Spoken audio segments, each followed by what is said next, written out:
Ok, ça marche. Amen. Alléluia. Oui, on s'excuse pour le contretemps parce que Facebook m'a restreint mes activités pendant 28 jours à cause d'une image que j'avais mis et ils n'ont pas aimé ça. Fait que, on va apporter le message pareil ce soir. Je ne sais pas si y en a qui vont pouvoir se plugger sur YouTube. Mon épouse l'a annoncé sur son téléphone que j'étais pour être sur YouTube, en direct. On est en direct. Bienvenue à ce message qui est très important pour l'Église. Père Céleste, je te prie pour ce message, je te prie pour tous ceux qui écouteront ce message, que tu puisses venir interpeller chaque enfant de Dieu, chaque leader, chaque ministère, Seigneur, pour l'avancement de ton royaume, pour l'avancement de ton Église.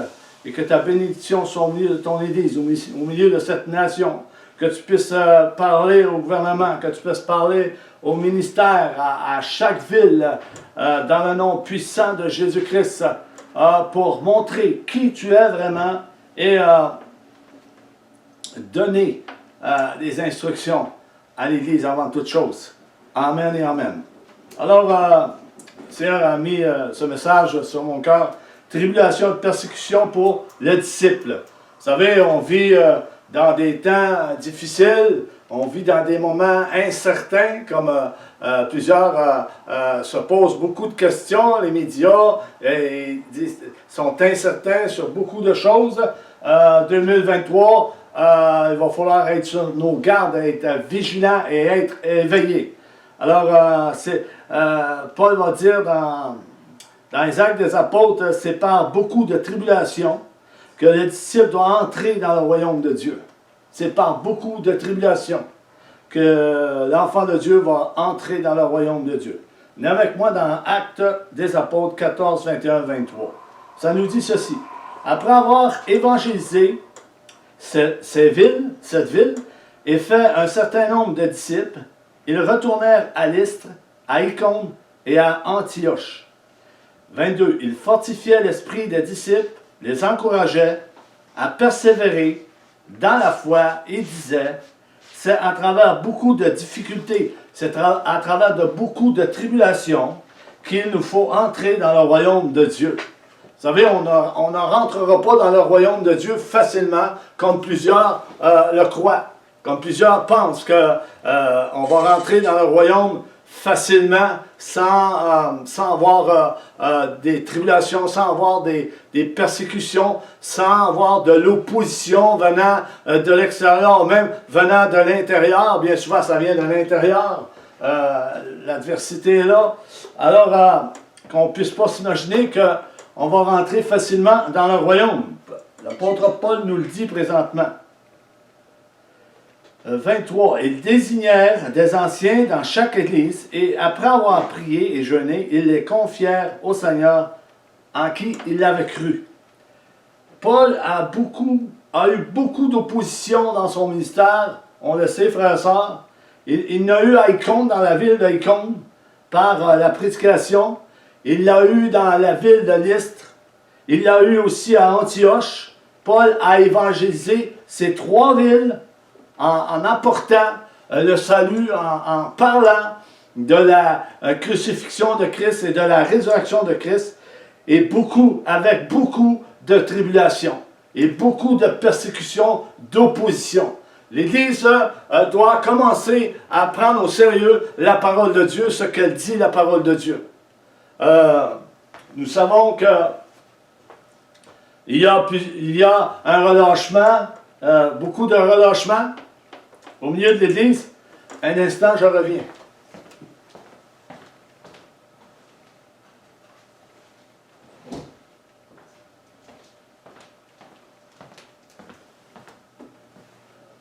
Gloire à Dieu. Des fois on oublie des choses, et je suis allé les chercher. Gloire à Dieu. Amen. Il est important, frères et sœurs, de constater qu'il y a tant de chrétiens qui regardent les choses comme si tout allait pour le mieux dans leur vie. Tout va pour le mieux. Vous savez, je parle de ce message de tribulation, de persécution, on n'est pas trop persécuté. Et des tribulations, oui, on en a. Des persécutions, on en a plus verbalement que physiquement. Mais il vient un temps qu'il faut se préparer à cela, frère et sœur. Il y aura des persécutions physiques. Il y en a dans d'autres pays et il y en aura ici. Je l'ai prêché dernièrement que la persécution va venir.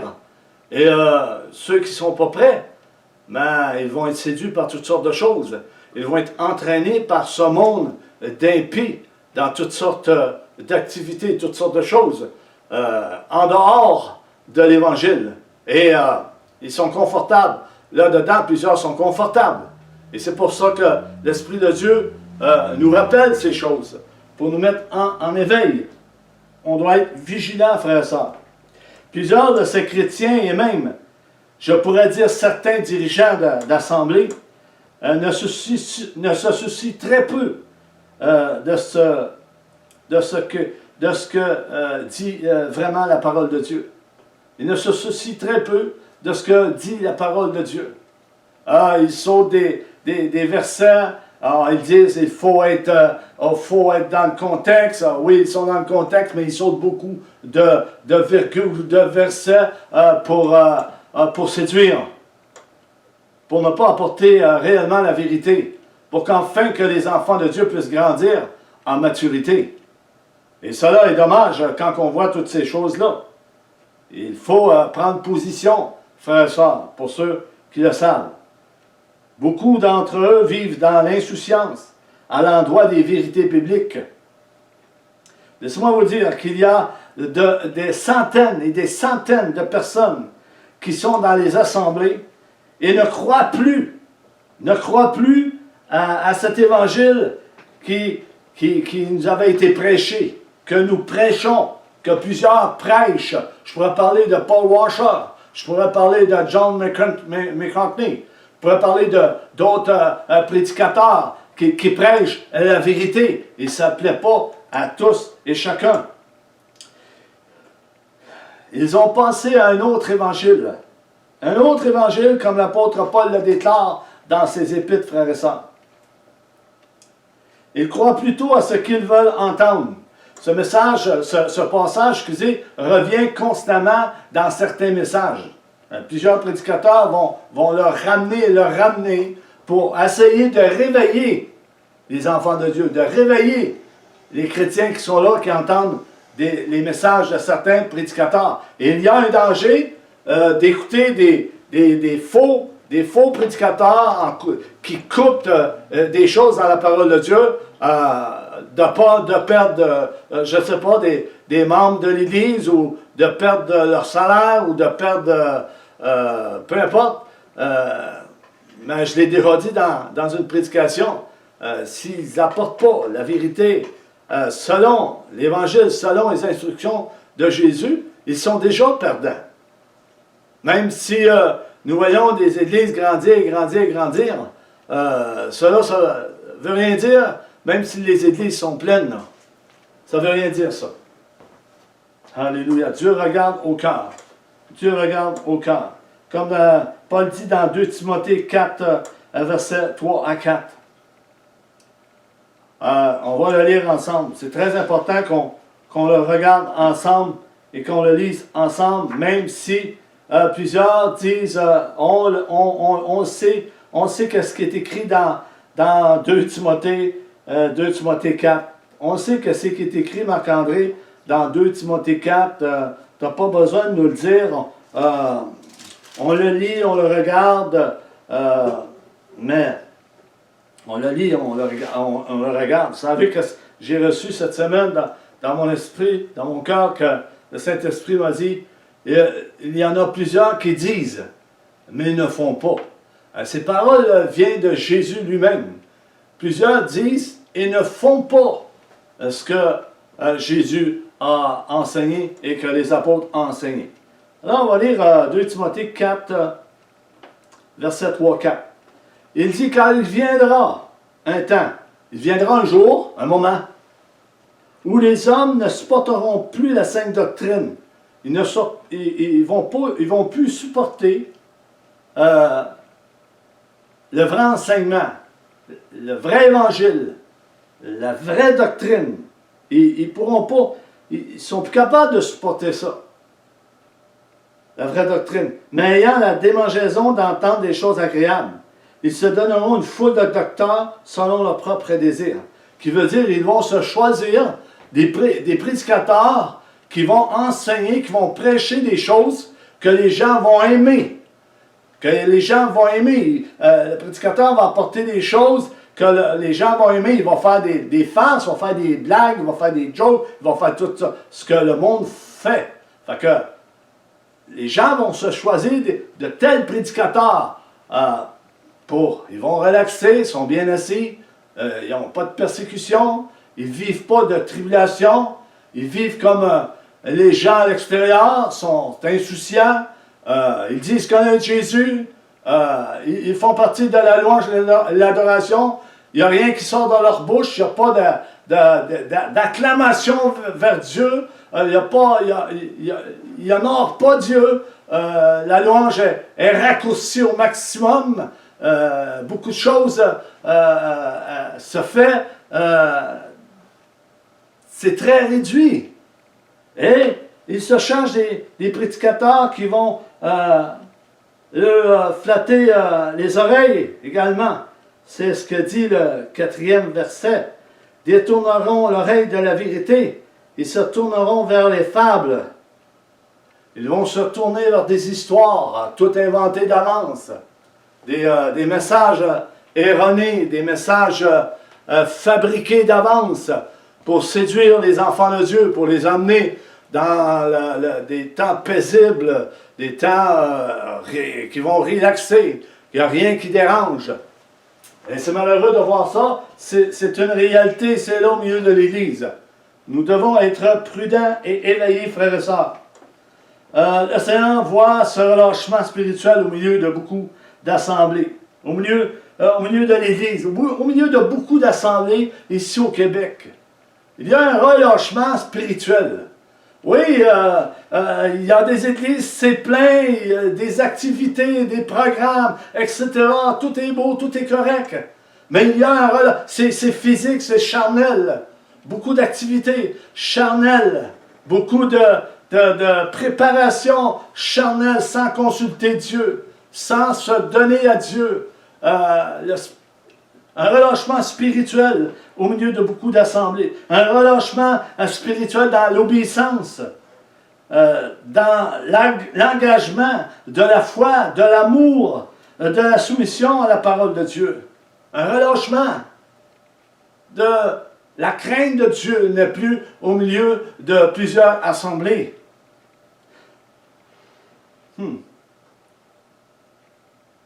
Ils ont passé à un autre évangile, comme l'apôtre Paul le déclare dans ses épîtres. Comme dans ce monde, bien des choses ont changé.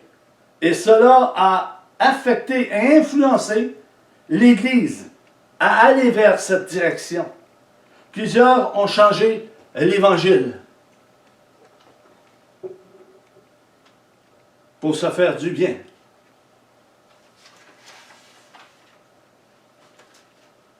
Que pense Dieu de toutes ces activités et ce qui se fait présentement au milieu du corps de Christ? Qu'est-ce que Dieu peut penser en ce moment? Parce que Dieu n'est pas loin, il est présent aussi. Là. Il n'est pas loin. Ne pensez pas, frères et sœurs, que Dieu ne voit pas et n'entend pas les propos qui se disent au milieu de l'Église. Il est saint.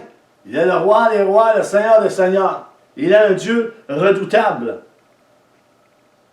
dans toute sa gloire. Et il envoie des messages à l'Église. Le Saint-Esprit nous parle dans ces temps de la fin.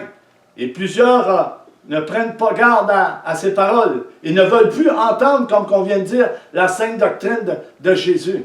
Ils aiment mieux entendre des choses agréables, des jokes, des plaisanteries, etc. Ça ne fait pas des enfants forts, ça, mes amis. Ça ne fait pas des chrétiens matures. Malheureusement. Ben, Dieu est en train de préparer son Église. Son armée va se lever à un moment donné, il va tout renverser ces choses, ces faux enseignements, ces faux docteurs, ces faux prophètes, ces faux Christ, et tous ceux qui veulent s'enrichir avec la parole de Dieu. Dieu aura raison de tous ces faux prédicateurs. Vous savez, il est présent même si quelques-uns pensent que Dieu n'est pas présent au milieu de nous. Même si tu ne ressens pas la présence de Dieu, Dieu est au milieu de nous. Dieu est auprès de nous. Dieu habite en nous. Jésus est en nous. Le Saint-Esprit est en nous. Laissez-moi vous dire que ceux qui sont consacrés réellement, ceux qui sont nés de nouveau, le Saint-Esprit habite au milieu de l'Église. Même si tu ne ressens pas la présence de Dieu est au milieu de toi. Et si tu ne ressens pas la présence de Dieu depuis des mois, depuis des années, il est temps que tu te mettes à genoux et tu cries vers Dieu. Je veux avoir ta présence, Seigneur. Je veux avoir ta pensée. Je veux avoir la pensée biblique. Je veux marcher humblement avec toi, avec sincérité de cœur, sans compromis. Je ne jouerai pas à l'Église. Je ne jouerai pas à l'Église. Je vais faire ce que le Saint-Esprit me demande de faire. Je vais être soumis au chef qui est l'Église, qui est Christ, excusez. Mais tout en étant redevable avec mes frères et mes sœurs qui sont en autorité au milieu de l'Église. Amen. Alléluia. Dieu voit qu'il y a un relâchement face à ce qu'il a annoncé, ce qu'il a annoncé. Plusieurs chrétiens ne combattent plus la foi, ils ne combattent plus selon la foi, comme ils combattaient lorsqu'ils se sont convertis au Seigneur. Ils ne combattent plus selon la foi. C'est rendu une habitude, c'est rendu, bien, on va à l'Assemblée ce matin et on va s'asseoir, puis on va prendre la direction que donne, c'est-tu le Saint-Esprit qui donne la direction ou c'est un homme qui donne la direction? Bien souvent, on voit dans cette génération, c'est bien des hommes qui donnent la direction parce que le mouvement du Saint-Esprit n'est pas manifesté au milieu de l'Église. À travers les dons, à travers des ministères qui sont là au milieu, tout est étouffé. Vous savez, frère, ça, je vois cela comme on dirait que l'Église est dans une cage. Et Dieu veut libérer l'Église de cette cage, de cette habitude, de ces choses méthodiques, humaines, charnelles, qui est là au milieu de l'Église. Et c'est pour cela que l'Église ne peut pas être persécutée comme plusieurs sont persécutés dans d'autres pays. Des tribulations dans les familles, il y en a. Il faut prier pour les familles. Il faut prier pour les couples. Alléluia. Même plusieurs se sont retirés de la communauté chrétienne. Ils se sont complètement retirés. Ils ont renié Jésus. Ils se sont engagés de nouveau dans ce monde. Dans ce monde. Comme Pierre a dit, 2 Pierre 2, 22. Ils se sont engagés dans ce monde. Il leur est arrivé ce que dit un proverbe vrai. Pierre dit, il leur est arrivé ce que dit un proverbe vrai. Le chien est retourné à ce qu'il avait vomi. Et la truie lavée s'est vautrée dans le bourbier. Pierre, tout comme l'apôtre Paul, cherchait à éveiller les disciples par des avertissements comme cela. Des avertissements de faire attention. Ces deux analogies dans Pierre représentent bien un apostat, un abandon de la foi, un abandon de tout, un abandon de l'Évangile, un abandon de consécration, un abandon total, complet de l'Évangile, de l'enseignement du Seigneur Jésus-Christ pour passer à d'autres choses. Plusieurs ont passé par les activités de ce monde. Et cela est là en grande majorité, frères et sœurs. C'est triste de voir cela. C'est triste de voir cela se produire au milieu de l'Église. Ils ne combattent plus à travers les tribulations et persécutions. Et cela ne dérange plus personne. Ils sont confortables, ils ne prient plus, ne lisent plus, n'élèvent point la voix. Ils font leurs petites choses pendant la semaine. Ils ne combattent plus dans la prière pour leurs frères, pour leur famille, pour leurs enfants. Ils sont devenus insouciants comme plusieurs dirigeants de beaucoup d'assemblées. Ils sont devenus insouciants. C'est rendu méthodique. Même les prédications, c'est rendu méthodique. Et il faut faire attention à ce qu'on dit. Vous voyez, Facebook, ils m'ont restreint pendant 28 jours à cause d'une petite bagatelle. Mais ça, c'est rien, ça. C'est rien, ça, frère et sœur. C'est rien à comparer à ce qui s'en vient. Quand je parle de persécution, de tribulation, c'est rien. Il y en a qui se plaignent aujourd'hui de toutes sortes de choses. Il y en a qui ne se plaignent pas du tout parce qu'ils sont endormis. Et ils ne prient plus, ils ne lisent plus. Ils ne peuvent pas avoir de persécution, de tribulation. Et ils ne sont pas engagés dans la foi en Jésus-Christ. Il n'y a pas grand-chose qui va les déranger. Ils sont confortables dans ce qu'ils vivent. Ils sont confortables dans leur position. Ils ne veulent pas avancer plus que dans la position qu'ils ont présentement. Et le Saint-Esprit nous parle. Le Saint-Esprit nous pousse. Si tu veux entrer dans le royaume de Dieu, il te faudra passer par beaucoup de tribulations, frères et sœurs, beaucoup de difficultés, de persécutions, de souffrances, de mépris, de rejet de ceux qui rejettent Christ, de rejet par ceux qui rejettent l'enseignement de Jésus-Christ. Il y aura de plus en plus de l'opposition face à la vérité, face à l'Évangile. Et cela, c'est une réalité, frères et sœurs. Qu'on puisse ouvrir nos yeux, qu'on puisse ouvrir nos cœurs, qu'on puisse voir ce qui se passe en ce moment au milieu de beaucoup d'assemblées. Il faut que l'Église se réveille. Et j'en suis un qui veut me réveiller et encourager l'Église. Alléluia.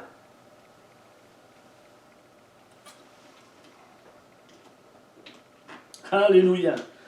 C'est celui qui est authentique qui entrera dans le royaume de Dieu. Celui qui est authentique, celui qui garde les instructions que Jésus a données aux disciples, aux apôtres et aux prophètes. Ces instructions et ces informations pour pouvoir entrer dans le royaume de Dieu. Pas tous entreront, pas tous qui auront dit Seigneur, Seigneur, qui entreront dans le royaume des cieux, Jésus a dit. Pas tous. C'est celui qui est authentique qui entrera dans le royaume de Dieu. La Bible nous dit, si le juste est sauvé péniblement, qui veut dire difficilement, qu'en sera-t-il de l'impie?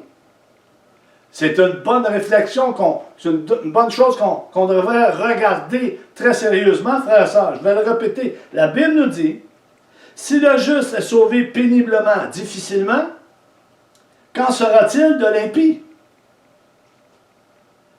Vous savez, ce sont les violents qui vont entrer, qui vont s'emparer du royaume des cieux. Et les scribes étaient là, et les faux prophètes étaient là. Ils empêchaient ceux qui voulaient y entrer dans le royaume des cieux. Et cela est là présentement. Plusieurs empêchent les enfants de Dieu d'entrer dans le royaume de Dieu en leur mettant des règles, des restrictions, du contrôle, toutes sortes de choses, de manipulation spirituelle. Cela empêche l'enfant de Dieu d'entrer dans le royaume des cieux. Ceux qui veulent y entrer vont se faire violence pour entrer dans le royaume de Dieu. Et premièrement, ils vont s'engager dans la prière. Deuxièmement, dans la louange et l'adoration, obéissant, persévérant, et bien plus encore, frères et sœurs, dans un cœur humble et repentant, et va s'abandonner complètement comme Jésus s'est abandonné. C'est dépouillé pour entrer dans le royaume des cieux avec violence. Je parle spirituellement. Il va se faire violence. Il va durement rentrer dans le royaume. Il va, son corps, comme Paul dit, je ne trouve pas le mot là, il va...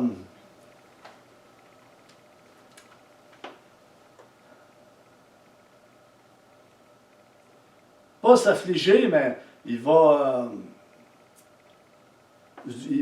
durement, il va rentrer durement dans le royaume des cieux. Il va... c'est ça. Je le cherche encore parce que c'est très important. Je l'ai, mais il ne sort pas. Des choses qui arrivent, qui ne sortent pas comme ça. Amen, alléluia. 1 Pierre 4, 18 nous dit, « Et si le juste est sauvé avec peine, que deviendront l'impie et le pécheur? » Que deviendront l'impie et le pécheur? L'enfant de Dieu, pour y entrer dans le royaume, va s'abandonner lui-même, comme Christ l'a fait. Regardons dans Matthieu 16, 24 ce que Jésus va dire. Alors Jésus dit à ses disciples, « Si quelqu'un veut venir après moi, qu'il renonce à lui-même, qu'il se charge de sa croix et qu'il me suive. » C'est important ces paroles-là, frères et sœurs.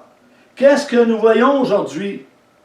Qu'est-ce que nous voyons aujourd'hui? Plusieurs marchent avec la pensée du monde, de ce monde, participent à bien des choses que la chair aime. Oui, la chair aime bien des choses. La convoitise des yeux, la convoitise des yeux, convoitise de la chair, aime bien des choses que le monde offre. On doit se détacher de ces choses, frères et sœurs, de gloire en gloire, de progrès en progrès, et de s'encourager les uns les autres. Matthieu 10, 38, ce qu'a dit Jésus. « Celui qui ne prend pas sa croix et ne me suit pas n'est pas digne de moi. » C'est une parole qui est à prendre en considération, frères et sœurs. Il faut comprendre cette parole. Il faut la comprendre sérieusement. Ce n'est pas en participant à toutes sortes d'activités que ce monde nous offre que tu entreras dans le royaume facilement. Non. Il est vrai que nous sommes au milieu de ce monde, mais nous ne sommes pas appelés à participer à tout ce que nous offre ce monde. Satan gère ce monde. Il est le prince de l'air. C'est lui qui gère le monde. Qu'on puisse se souvenir que lorsqu'il a entraîné Jésus sur la haute montagne, et il lui a dit, si tu te prosternes à mes pieds, je vais t'offrir tous les royaumes de la terre qui m'ont été donnés. Tout ce que tu vois, je vais te le donner si tu te prosternes à mes pieds. Et plusieurs entrent dans cette tentation. Plusieurs entrent dans ce domaine, oubliant ce que l'Évangile dit, pour passer à un autre Évangile, dans un autre chemin, qui n'est pas le chemin qui mène à l'éternité. Alléluia. Nous ne devons pas avoir cette pensée, frères et sœurs, de vouloir, écoutez bien, s'enrichir comme certains prédicateurs le font, en enseignant aux enfants de Dieu,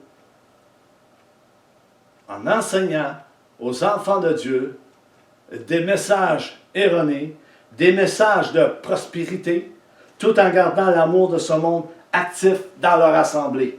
Et cela est là. Oh, ils vont dire, ben non, c'est Dieu pourvoit pour nous, puis, etc. Mais c'est les désirs de la chair qui veut ces choses-là. Ce n'est pas les désirs de Dieu. Ce n'est pas de cette façon que le chrétien avancera et entrera dans le royaume de Dieu, en leur proposant les richesses de ce monde, matérialistes et bien d'autres choses.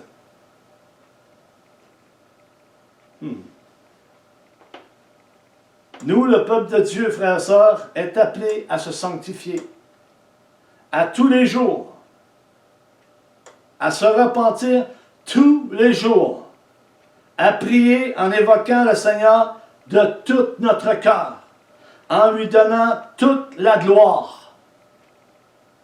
Premier commandement de Dieu, tu adoreras le Seigneur ton Dieu. Tu adoreras le Seigneur ton Dieu. Et aujourd'hui, l'homme adore toutes sortes d'idoles et transporte toutes sortes d'idoles dans son cœur et les transporte au milieu de l'Église et influence beaucoup d'enfants de Dieu par toutes sortes de paroles et d'idoles qui traînent dans leur vie. Dieu veut un peuple mis à part. Dieu veut un peuple qui lui appartient, mis à part pour lui. Il doit avoir la première place dans nos vies, dans notre cœur, frères et sœurs. Dieu doit avoir la première place dans nos vies. Que dit le livre des Hébreux? Hébreux 12, 14. Recherchez la paix avec tous et la sanctification sans laquelle personne ne verra le Seigneur.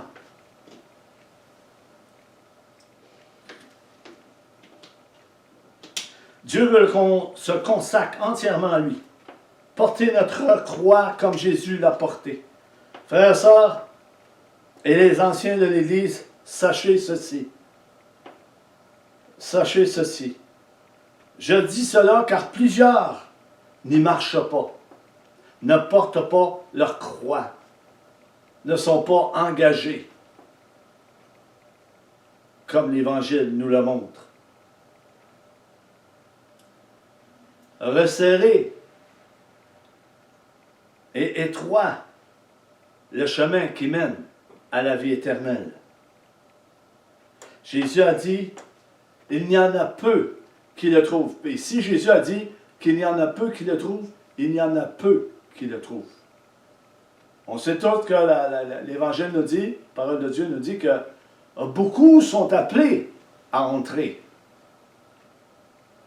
dans le royaume. Mais il y en a peu qui trouvent cette porte qui représente Christ. Frères et sœurs, si Jésus déclare ces paroles, il le sait que plusieurs vont prendre un chemin qui est large et spacieux, comme il est dit dans la parole de Dieu. Jésus va déclarer ces paroles dans l'Évangile de Matthieu 7,13. Il dit, il parlait aux Juifs, il dit, entrez par la porte étroite, car large est la porte, spacieuse est le chemin qui mène à la perdition. Et il y en a beaucoup qui entrent par là. Est-ce que ces paroles sont dites seulement aux Juifs? Est-ce que ces paroles ont été seulement pour les Juifs? Ou sûrement pas, frère et sœurs. Ces paroles sont dites pour chacun d'entre nous. Si nous ne prenons pas ces choses au sérieux, nous ne passerons pas des persécutions, des tribulations. On ne rentrera pas dans le royaume des cieux. Beaucoup prennent le chemin large et spacieux, plus facile, moins dur. Ce n'est pas la vraie foi. Ce n'est pas le vrai salut. Ce n'est pas le vrai évangile. Ils prennent un chemin, un autre Jésus, un autre évangile. C'est plus facile. Que nous dit Jésus dans l'évangile de Matthieu 10, 37 à 39, qu'on a vu un peu plus haut. Il dit, celui qui aime son Père, écoutez bien ces paroles, et que ces paroles puissent venir saisir vos cœurs, et qu'on puisse comprendre ce que Jésus nous dit. Il ne nous dit pas de haïr nos frères, nos soeurs, nos pères, nos grands-mères, etc. Mais il dit quelque chose de très précis, qu'on doit comprendre, et qu'on doit pratiquer spirituellement dans nos vies, frères et sœurs. Dieu passe en premier dans toutes les sphères de notre vie. Peu importe. Il dit, celui qui aime son père ou sa mère plus que moi n'est pas digne de moi.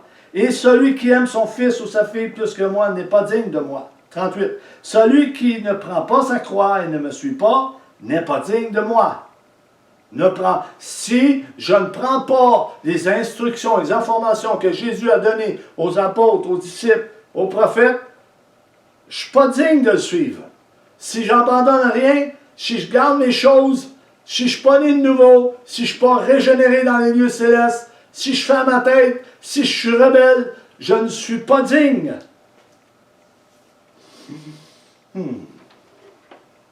N'est pas digne de moi, a dit Jésus.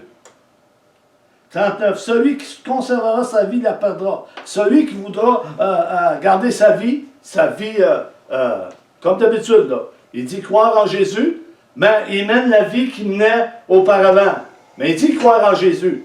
Il est là au milieu de l'Église. Il dit croire en Jésus. Il peut même louer Dieu. Mais il dit croire en Jésus. Celui qui conservera sa vie la perdra. Et celui qui perdra sa vie à cause de moi la retrouvera. Celui qui perdra sa vie à cause de moi la retrouvera. Parce que celui qui va perdre sa vie pour Jésus, il va être persécuté. Il va avoir des tribulations. Il va avoir des moqueries auprès de lui. Il va être rejeté. Il va être méprisé, comme Jésus l'a été. Qu'on puisse se poser la question ce soir, frères et sœurs, qu'on puisse examiner chacun d'entre nous, est-ce que c'est ça qui arrive présentement? Est-ce que c'est ça qui arrive présentement dans chacune de nos vies? Qu'on puisse regarder ça attentivement. Celui qui voudra faire ses désirs et pratiquer ses passions, parce que plusieurs pratiquent leur passion, tout en prêchant la parole de Dieu, tout en étant actifs au milieu de l'Église. Ils vont pratiquer encore leur passion du passé. La parole ne dit-elle pas, frères et sœurs, que lorsqu'on est né de nouveau, toute chose du passé est passée. Toute chose est devenue nouvelle. Nous ne faisons plus ce qu'on faisait avant. Si nous gardons des désirs et si nous gardons des choses qu'on a aimées dans le passé, mais il y a quelque chose qui a changé, là. Il y a quelque chose qu'on doit voir en nous-mêmes pour changer ces choses, pour avancer plus vers le cœur de Dieu, vers ce que Jésus a déclaré. Il faut le voir. Il faut l'accepter également. Amen. Et il ne renonce pas à lui-même et ne participe pas aux souffrances de Christ, aux tribulations, aux persécutions, aux railleries, comme je viens de dire, et qui ne porte pas sa croix, il ne peut être disciple de Jésus. Il ne peut être disciple de Jésus s'il n'abandonne pas son ancienne vie. Si il n'a pas abandonné son ancienne vie, c'est parce qu'il n'est pas né de nouveau. Il pratique encore ces choses. Il n'est pas attaché à l'Évangile. Il n'y a pas la crainte de Dieu dans sa vie. C'est un abandon total de nous-mêmes. Pas ce qu'on aime. Il faut faire les choses que Dieu aime. Sans la foi, il est impossible d'être agréable à Dieu. Parce que ceux qui croient, il faut qu'ils s'approchent de Dieu. Pas s'éloigner de Dieu. Et qu'ils s'approchent de Dieu. Aux persécutions, aux railleries, et qui ne porte pas sa croix, il ne peut être le disciple de Jésus. Jésus a dit, celui qui voudra conserver sa vie la perdra. Beaucoup feront des compromis au milieu familial, en participant à des œuvres mortes. Et beaucoup feront des compromis au milieu du leadership de l'Église, pour bien paraître ou pour plaire à un frère ou un ministère. Beaucoup font cela en ce moment. Et Dieu nous appelle à nous repentir de toutes ces choses. Le but et l'objectif de Dieu pour nous. Le but de Dieu est de nous affermir par toutes sortes d'épreuves, dans ces tribulations, qui veut dire difficiles, difficultés, de nous montrer qu'il faut persévérer malgré tant de souffrances et de persécutions. Jésus n'a-t-il pas été persécuté, frère et sœurs? N'a-t-il pas souffert pour nous? Il y a eu de nombreuses tribulations. Gardons l'exemple du Maître dans nos vies, dans notre marche. L'apôtre Jean va dire ceci, en parlant de Jésus, dans Jean 15, 18. « Si le monde vous hait, sachez qu'il m'a haï avant vous. » Jésus déclare ceci, dans l'Évangile de Matthieu 10, 22. « Vous serez haïs de tous à cause de mon nom, mais celui qui persévérera jusqu'à la fin sera sauvé. » Est-ce que ces paroles sont dites seulement aux Juifs, ou cela est dit à nous qui sommes rendus dans les derniers siècles, que le salut va faire son apparition bientôt? Alors cela est dit à nous également. Alléluia. Gardons l'exemple de Paul de Tarse, lui qui était un imitateur de Christ dans tout son ministère. Paul était un imitateur de Christ. 1 Corinthiens 11, 1, ça nous dit. Paul dira ceci. « Soyez mes imitateurs, comme je suis moi-même de Christ. » L'objectif de Dieu pour nous, frères et sœurs, c'est que nous le servions dans une conduite de sainteté, marcher par l'Esprit que nous avons reçu. Oublions ce qui est en arrière et se portant vers l'avant. Courir vers le but et entrer dans son royaume avec joie. Malgré les persécutions, les outrages ou les tribulations ou le rejet de ce monde ou même le rejet qui est là au milieu de l'Église du Seigneur Jésus-Christ. Vous savez, à Corinthe, il y en a, puis vous le savez, ceux qui sont, ça fait longtemps qu'ils sont au Seigneur, même ceux qui se convertissent dans les derniers jours, ils vont devancer les anciens, alléluia, spirituellement. Il faut être éveillé. Il faut être alerte dans ces jours de la fin. Paul dira en Corinthiens 11, 1, « Soyez mes imitateurs comme je suis moi-même de Christ. » Comme je disais, l'objectif de Dieu est de rentrer dans le royaume avec joie. Ne regardons plus en arrière, mais de regarder en avant. À savoir ce que Dieu, qu'est-ce que tu veux, qu'est-ce que tu as pour nous. Nous avons, il y a eu des choses dans le moment dans notre marche qu'on a peut-être, on a fait un petit croche dans le chemin pour aller voir un peu plus loin, voir ce qui se passait, pour que ça soit moins dur. Mais l'Esprit de Dieu nous ramène tout le temps dans ce chemin étroit qui mène à la vie éternelle. Et c'est ce chemin qu'il faut garder jusqu'à la fin. Frères et sœurs, Paul a eu beaucoup de tribulations.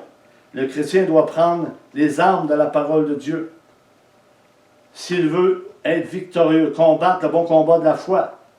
Oui, nous allons être persécutés, frères et sœurs, méprisés à cause du nom de Jésus.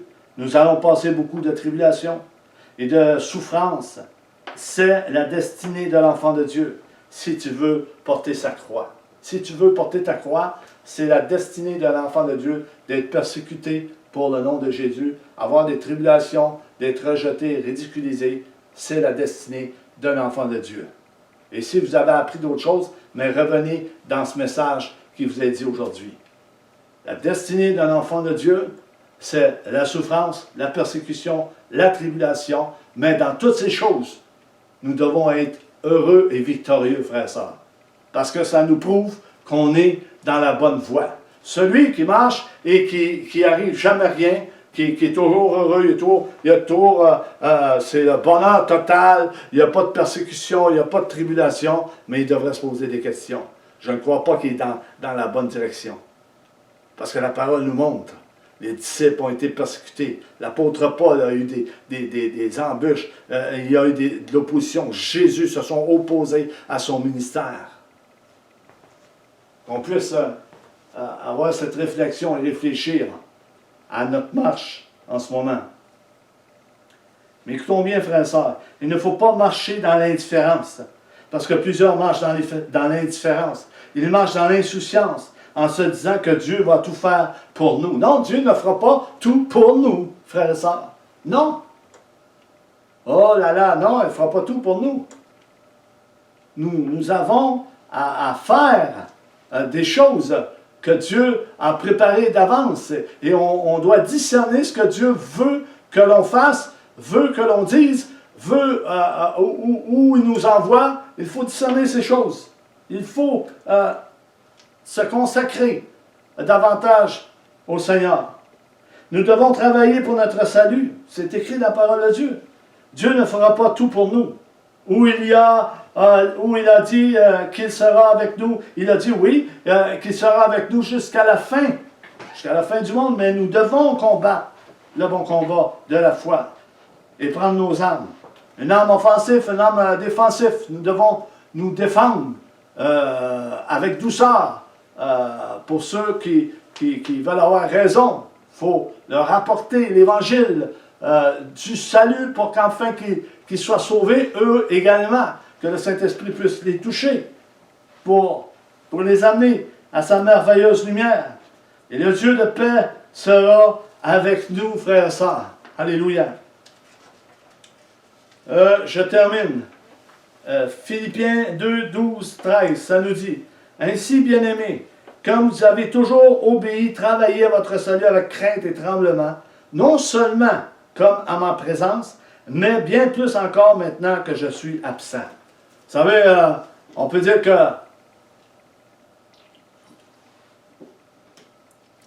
nous allons à l'Assemblée le dimanche matin et tout est correct, tout est beau, mais dans la semaine, qu'est-ce que l'enfant de Dieu fait? Le pasteur, le prédicateur n'est pas là pour surveiller tout ce que les enfants de Dieu font dans la semaine. Et Paul dit, non seulement comme en ma présence, travaillez à votre salut, non seulement le dimanche matin, là, mais à tous les jours, dans toute la semaine.